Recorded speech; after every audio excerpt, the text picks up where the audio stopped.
Former Perth Glory coach and twice NSL winner Mich. Thanks for joining us on Football 360 Extra Time, and welcome back to Perth. Thank you very much. Always good to be back, Jonathan.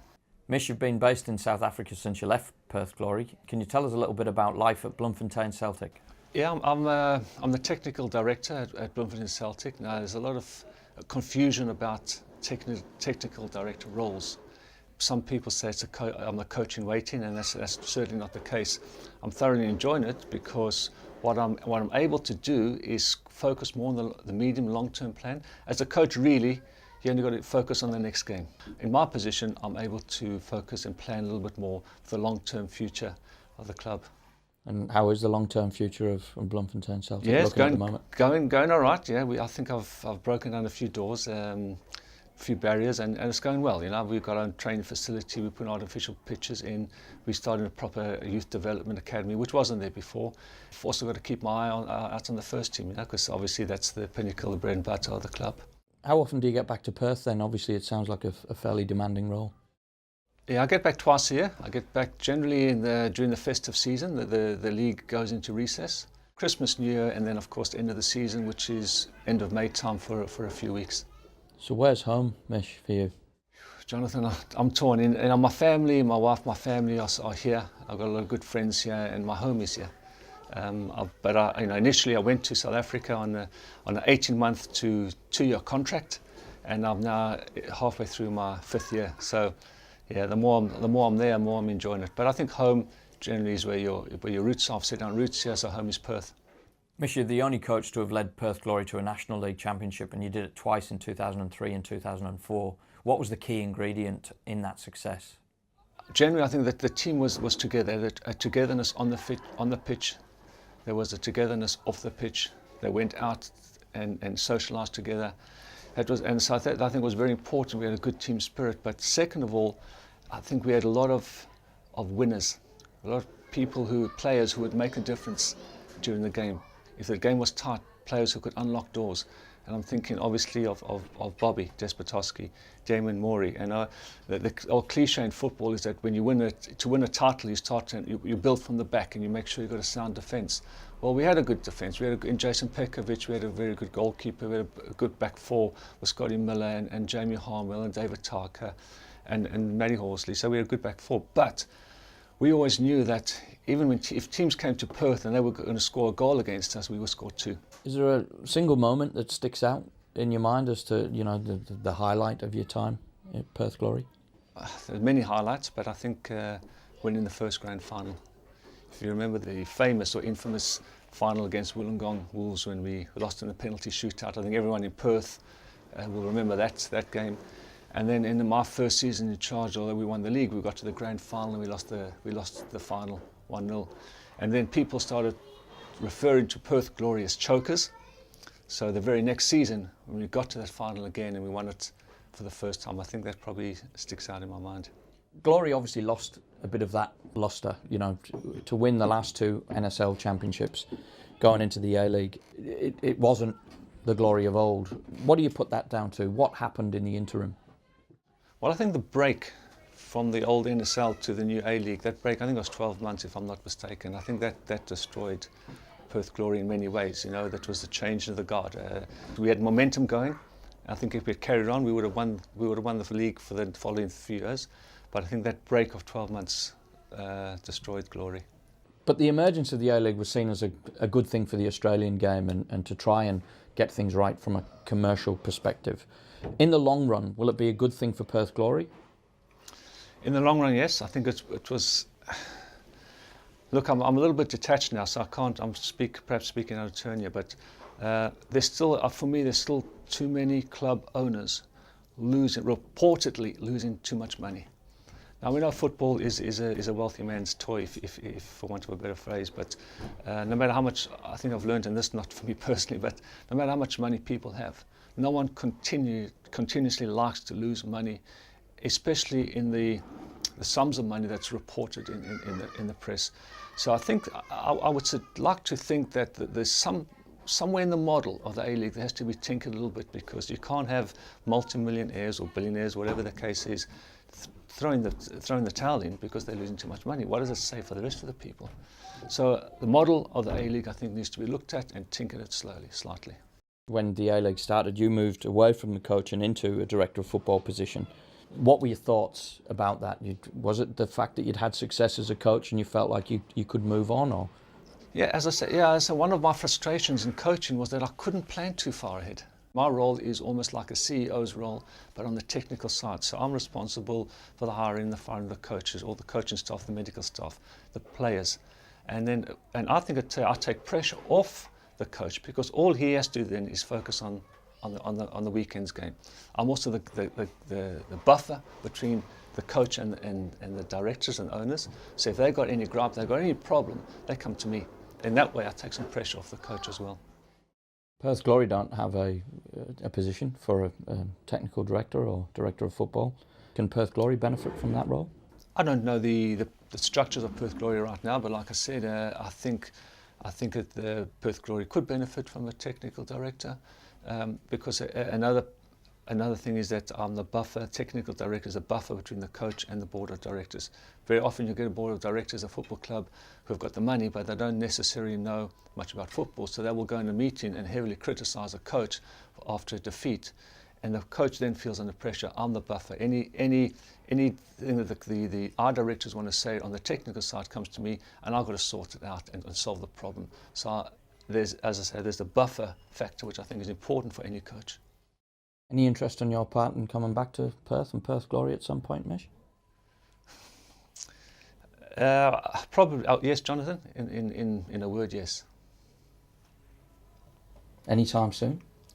I haven't had any plans, and as I said, it depends what role I come back in. But in answer to your question, yes. While you were the technical director, Perth Glory had Steve McMahon as a coach, and he only lasted a few months. What went wrong there? Steve came to Perth, and he's a very headstrong character, and he was like that as a player. I remember playing against him, but I don't think he was prepared to take in and listen to other people. Look, Australia's a different culture, and I think part of my success as a Perth Glory coach was the fact that I was able to have 2 years under Bernd Stange as assistant coach. Why I say that? Because you come from South Africa. I came from South Africa, and I came with my ideas and my set ways. But Australia is a different culture. There's different dynamics. There's different mentality, and so you've got to adjust and you've got to adapt and make allowances for that kind. And Steve came here, and I really think he wasn't prepared to make those allowances, what was his way or the highway. And I think today's football, you can't have that attitude. A lot of West Australian players now heading overseas. Some of them do well, some of them don't, and end up back here. You had a very similar experience in that you went from South Africa to Ipswich at a young age. And what was that initial experience like for you, going from, you mentioned the cultural difference between South Africa and Australia. What about going from South Africa up to England at the time? It was tough because I arrived in the pre-season, which was in early July, I arrived in England, and I was walking around with jumpers and jerseys and scarves on because I was cold. And everyone's in England's walking around in shirt sleeves because of their summer. They thought I was sick, and I thought they were crazy. Yeah? So the food, it was completely different, but I was very driven from a young age, Jonathan. I'm still driven. It was a challenge, and it was my dream, and no one was going to. I wasn't going to let anyone stand in the way of my dream. And for me, reading Shoot magazine, going to watch the then Match of the Day on television, these players I was watching on television, well, the next few weeks later I'm playing practice matches with them, against them. So it was a dream, it was a burned desire, and so I enjoyed I had 13 good years in England. You obviously signed for Ipswich as a teenager, then coached by Bobby Robson. You played with some great players, Paul Mariner, Terry Butcher, Arnold Muren, Franz Tyson, obviously a long list. You must have some really strong memories of your time there. Absolutely. As you said, we won the UEFA Cup in 1981, and again, very, very good team, good blend, fond memories. But again, that was a long time ago, Jonathan. I believe you were almost on the movie Escape to Victory mission. Not quite. There were a number of Ipswich players who did feature in there. So, what happened there? Yeah, look, it was around about March time where the late Bobby Robson were coming in Ipswich was a good club, top club at the time, and we always had offers to go away on tours at the end of the season. And he was good enough to come in and discuss it with the players. And we had an opportunity to go to they wanted some players involved in this movie. And I was going to go, but at the time I only got back to my then home South Africa once a year. And it was only for a few weeks, and I wasn't prepared to give up those few weeks of quality time with my family. So I headed back to South Africa. But some of my colleagues went to, and features, he's saying in the movie, and they thoroughly enjoyed themselves. Sylvester Stallone, they reckon, was a little bit hard to get on with, but I say Michael Caine was a top bloke. You've obviously experienced football in England and Australia. Can you tell us a little bit about the South African football experience and how it compares or differs to life in Australia in the A-League? Key difference, Jonathan, key difference is that soccer in South Africa, going away, is the #1 sport. Contrary to what people outside of the country believe, they think that rugby, because of the Springboks and the cricket, yes, they're big sports, but football is #1. And you just cannot get away from the game. Wherever you go, people talking about the game. I think in Australia, obviously you've got other sports. It's a little bit diluted. You haven't probably got the population here. So that for me again, when I pick up the newspaper and I'm looking for soccer, and I've got a page in, 6 pages in before I find any report on soccer, because there's all these other sports, no disrespect to them, I find that frustrating. This other way in South Africa, you'll get 6 pages of soccer. And for me, that's missing here.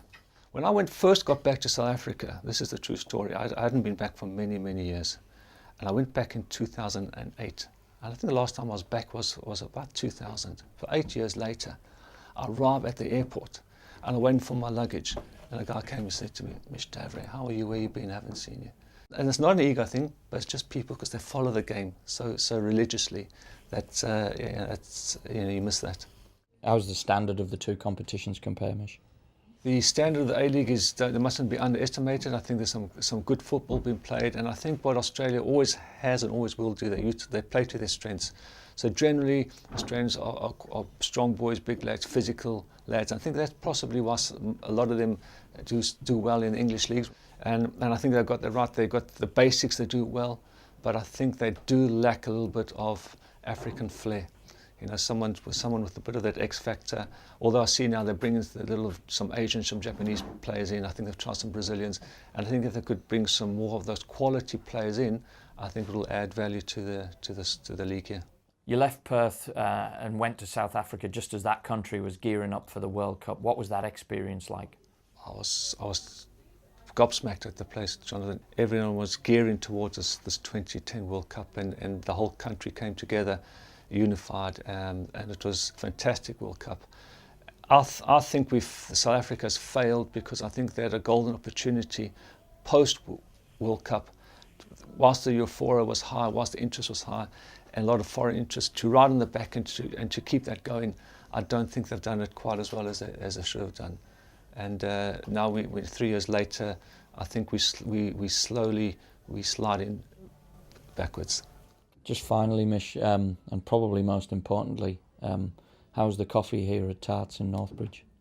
Unbelievable, very good. I was hoping this interview would end so you could buy me another, Jonathan.